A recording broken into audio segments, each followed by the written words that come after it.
It's been a while, but I'm back at it right here.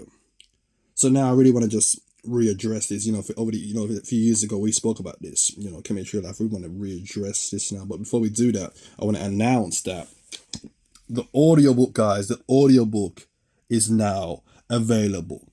Come and relive Long Live the King as the author intended. Again, it's out now. The most groundbreaking about expanding has been released, guys. The audiobook is out now.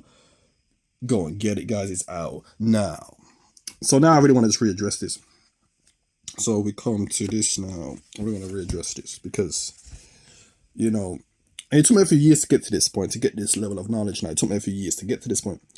I'm really at the highest mountain now. So this may be the last video. It may be the last video because what else is left for me as far as the knowledge is concerned? What else is left? As a knowledge seeker, you're not supposed to say this, but at this point, I know everything now. Again, I know as a knowledge seeker, you're not supposed to say this, but at this point, it really is clear to me now. I know everything because again, I'm going to reveal it, and there's so much just in this alone. So again, we spoke about this years ago. I'm just to readdress this now. Again, and this is the canon. So Ra creates Shu and Tef Nut. They create Geber Nut, and it's Osiris, Set, Nebhet, and Heru is created. So this is a creation, but this is really the Big Bang as well. We're going to explain this, but this is really what it is. This is really where it all comes from. So again, Ra now being, essentially uncreates and then creates himself essentially, and he's uncreate, and then he creates Shu and Tef Nut. Now we're going to speak about Shu and Tef Nut later down the line. We're going to come back to it, right? And then Geber Nut, now that still stands to be the earth and the sky, but then at one point they were in union first. That's another thing that people fail to address. That alone is deep. Them being in union first. We spoke about it years ago, the primordial matter, but that's a whole nother. That's another book. You know what I'm saying? We're not going to get into too much into that, but that's another book in itself. And then you come down to Osiris, Set, Nebhet, and then Heru. And Asa now, also known as Osiris, also known as Wisi, right? Again, you know what I'm saying? So this is the system. Now, so when you deal with Asa now, for most people, they take the Greco-Roman approach when they deal with Osiris. And they talk about, chop them to 1,000,000 pieces, and then not 1,000,000 pieces, 14 pieces, and then he dies and Set chops him up. They take the Greco-Roman approach. Now, in the text, per Emery, Book of the Dead, it does imply that Set Osiris is essentially chopped up and Set kills him. That is implied, not specifically stated, but it's implied. So that's not completely wrong, but that entire story, that resurrection myth, that's Greco-Roman. Now, it's just not wrong if you want to do it. There's levels to consciousness. If you want to do that and you like that, then there's nothing wrong with that. But you just need to understand that that's not canon. That's not what the actual Egyptians wrote. They didn't write that down. But I thought we were here to study, the canon material. That's what I thought we was here for. We was here to study Egypt and here to study, came in here to study the actual cultures, not someone else's interpretation. But a lot of you guys, you fell in love with someone else's interpretation, and some of you guys are willing to fight over that. Other guys argue with me over this because they don't want to deal with the canon and they want to deal with the Greco-Roman. And if you want to deal with the Greco, that's fine, but don't argue with it. But you can't argue with the canon. So again, in the canon now, Osiris, it says he's the Lord of life, right? So Osiris is the principle of life. He's the Lord of life, right? And then Set now, that's more, again, you deal with mind, the magic, the consciousness, whatever, or the mind and the magic.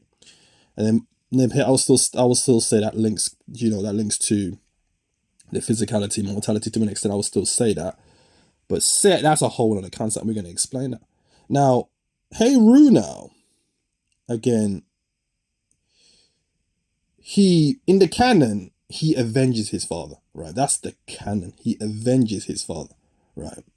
And now I want to ask the question, because a lot of people, when I spoke about me being an airline company, I know, you guys follow me on Instagram, I know, so I was an airline company, right? And a lot of people had issues with that. And but again, so I want you to prove me wrong. Prove to me that I'm not an airline company, right? And I say I'm an airline company because, again, then I've reached such a highest mountain of gnosis that I'm out of touch now. The knowledge is so deep now, it's out of touch with most people now. It's an airline company now. You know, and that's what it's become. And a lot of people had issues with it. So again, if I'm not an airline company, prove me wrong. So I'm going to ask a question now. I want you to leave in the comment section your thoughts relating to the question. And I want you to answer the question. And don't delete the comment. And don't be shy now. Leave the comment and don't delete the comment. If you're one of those guys that had issues with me saying I'm an airline company, then leave the comment. So the question is, again, Osiris is the Lord of Life, and Osiris dies. Now in the canon, Horus, Heru, avenges his father. So the question is, if Osiris is life, the Lord of Life, how does Horus avenge his father? How does he avenge? So Osiris is Lord of Life and he dies.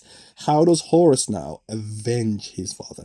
Pause the video, leave the comment. Prove me wrong. Prove that I'm not an airline company. And it's not even an ego thing. We're not trying to, but again, that's what it's become. And I'm just being real with it. I'm just telling people what it is. That's what it's become. It's become an airline company. So pause the video and leave the comment section and let me know your thoughts. How does Horus avenge his father? He lives. He lives. He has not gone down. He has not been judged. This is the reality. But again, people want to fight me tooth and nail over this. But this is the canon. And it shocked me when I figured this out. You know, when I figured this out 3 years ago now, it shocked me that nobody's discussed this. Everyone's talking about some Greco-Roman. It's a conspiracy. It's a conspiracy. You know, there's a conspiracy to dumb this down. There's a conspiracy. And, you know, again, there's levels to consciousness. So it's not even a case of it's something that needs to be exposed. Because there's levels to consciousness. There's nothing wrong with people. If we want to deal with the Greco-Roman, there's nothing wrong with that. The only problem is it's not the canon. But really the canon, it gets dark. So now we're going to go back to the top now. And the reason why, because it gets really dark. So again, you know, people say, you know, Osiris, God, the underworld. There's many gods in the underworld. It's the Lord of Life. But yeah, he does die and go to the underworld. And then becomes the Lord of the underworld when he dies. But he's the Lord of Life. This is the canon, right? So now we come back to the top. So we talk about Ra being essentially the uncreate. And then this uncreate creates himself and then creates energy and form. So energy and form, right? This is what happens. This is physics. This is straight physics, right? But then it gets quite deep because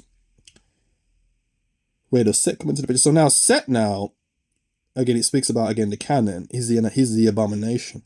But he's the abomination unto Horus. So Set is actually death. That's really what Set is. It's a principle of death.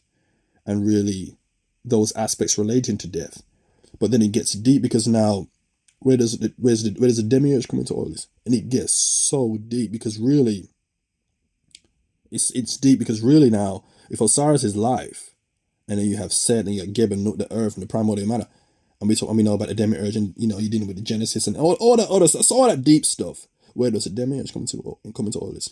Now that's really a part 2. If you guys want to see the part 2 where we reveal that aspect where it gets so deep, that might even have to be a Patreon because that gets where it gets deep.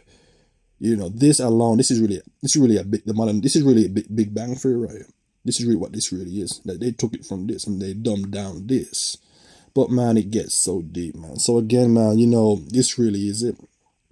You know, but there's levels of consciousness. If you don't agree with this, then you can go back to the Greco-Roman. You can go back to that.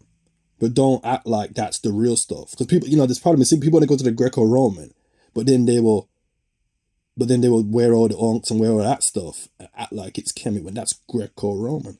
Because the canon gets deep. So again, if you want to see the part 2, let me know. I might have to do a Patreon for it because it really gets deep, man. So again, guys, come and relive as the author intended, guys. So again, it's out now, guys. Audiobook out now. So again, just a quick video right here. I hope you enjoyed the video. I hope you took some good information from this. All right, people.